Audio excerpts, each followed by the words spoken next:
సీతామాని నిర్వర్తించడానికి పుష్పమాలికా పరివర్తనం అంటే రామచంద్ర ప్రభు ధరించినటువంటి పుష్పమాలను సీతమ్మ వారు ధరిస్తారు.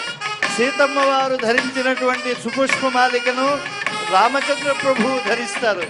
అంటే దంపతుల మధ్య అన్యోన్యానుబంధం, ఎటువంటి అరమరికలు లేకుండా, ఎటువంటి యవనికలు లేకుండా స్వచ్ఛమైనటువంటి దాంపత్యం. అస్యా దేవ్యా యథారూపం తస్య చాస్యాం ప్రతిష్ఠితం రామస్య చ యథారూపం తస్యేయమసితే క్షణ అంటారు.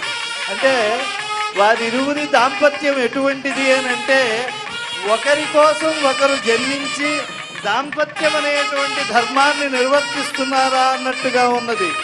సీతారామ గుణగ్రాహ పుణ్యారణ్య విహారిణో వందే విశుద్ధ విజ్ఞానో కవీశ్వర కపీశ్వరో.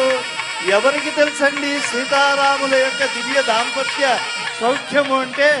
కవీశ్వర కపీశ్వరం అన్నారు. కవీశ్వరుడైనటువంటి వాల్మీకి, కపీశ్వరుడైనటువంటి ఆంజనేయ స్వామి వారికి తెలుసు అని. అటువంటి మహనీయులైనటువంటి సీతారాములకు కళ్యాణాంతములో పరిపూర్ణమైనటువంటి మంగళారతులు సమర్పిస్తూ ఉన్నారు.